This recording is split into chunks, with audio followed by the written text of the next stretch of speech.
Special करून खाणाऱ्या भाजप सरकारचा भाजप हटाव, भाजप हटाव, इंद्रायणी बचाव, या सत्ताधाऱ्यांचं करायचं काय? या सत्ताधाऱ्यांचं करायचं काय? इंद्रायणी बचाव, इंद्रायणी बचाव, या सत्ताधाऱ्यांचं करायचं काय? सत्ताधाऱ्यांचं करायचं काय? बोला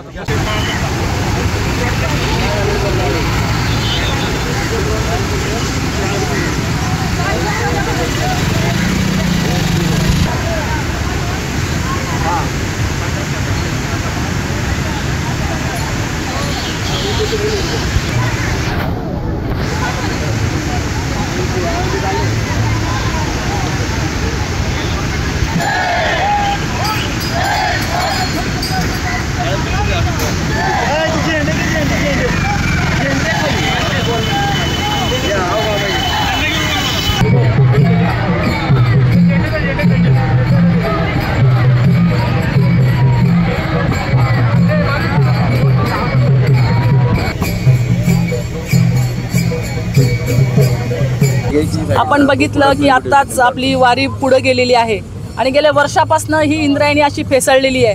म्हणजे जशा बर्फाच्या राशी असतात तशा प्रकारच्या या फेस या ठिकाणी या इंद्रायणीवरती आपल्याला दिसतो। आपण पाठीमागे बघता की जलपर्णी आहे, या जलपर्णीसाठी कोट्यावधी रुपयाच्या निविदा काढल्या गेल्या आणि त्या निविदा हवेमध्ये विरल्या आहेत। याचा सगळा जो पैसा आहे हा सत्ताधारी पक्षाच्या भारतीय जनता पार्टीच्या बगलबच्च्यांनी खाल्लेला आहे। ते ठेके सुद्धा त्यांनाच मिळतात आणि आज ही जलपर्णी जी आहे ती पाऊस येण्याची वाट बघून ती वाहून जाईल अशा प्रकारचं दुष्कृत्य यांनी केलेलं आहे। आज आपण बघितलं की केमिकलयुक्त पाणी, रसायनयुक्त पाणी या इंद्रायणीमध्ये डायरेक्ट सोडलं जाते। आज सगळा राडारोडा जो आहे तो दोन्ही काठांवरती राडारोडा टाकलेला आहे आणि त्या ठिकाणी मोठे मोठे हॉटेल्स केलेले आहेत, त्या हॉटेलचं सुद्धा वेस्ट सगळं या इंद्रायणीमध्ये टाकलं जातं। भारतीय जनता पार्टीच्या लोकांना फक्त आणि फक्त टक्केवारीसाठी काम करायचं माहिती आहे। ही पवित्र इंद्रायणी जिथे वारकरी येतात, स्नान करतात आणि पाणी तीर्थ म्हणून प्राशन करतात, आज ती इंद्रायणी त्या लायकीची यांनी ठेवलेली नाहीये। आज जो वारकऱ्यांच्या दृष्टीने दाखवलं की 20,000 रुपये आम्ही एका दिंडीला देतो, परंतु खऱ्या अर्थानं वारकऱ्यांची पैसे मागण्याची इच्छा नाही, पैसे घेण्याची इच्छा नाही। त्यांची इच्छा होती की आम्ही या पवित्र इंद्रायणीमध्ये डुबकी घ्यावी, पण ते त्यांना यावर्षी करता आलेलं नाही। त्याला संपूर्ण जबाबदार हे सरकार आहे आणि भारतीय जनता पार्टी असं आम्ही म्हणतो।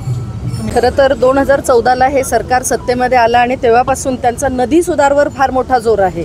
नदी सुधार याच्यासाठी की त्यांना ज्या पद्धतीने त्यांना लोकांची दिशाभूल करायची आणि आपली सगळ्यांची अस्मिता या सगळ्या इंद्रायणी म्हणजे आपल्या पुणेकरांची म्हणा, या पुणेकरांची अस्मिता या सगळ्या इंद्रायणी नदीवर खूप जास्त आहे। कारण आपल्या वारीची सुरुवात या इंद्रायणी आळंदी येथून सुरू होत असते, देहू आळंदी या तीर्थक्षेत्रातून होत असते, परंतु त्यांनी प्रत्येक वेळेस जनतेची दिशाभूल करण्याचं काम मात्र हे सत्ताधारी करत आहेत। याच्या मागे त्यांचा उद्देश फक्त एवढा आहे की परवा दिवशी भामासखेडचं पाणी सोडलं आणि ते पाणी सोडल्यानंतर ह्या नदीचा फेस वाहून गेला आणि मुख्यमंत्र्यांना असं सांगण्यात आलं की ही नदी पूर्णपणे स्वच्छ झालेली आहे, परंतु आता आपण बघताय की हा पूर्णपणे फेस आलेला आहे, जलपर्णी अजून तिथेच आहे।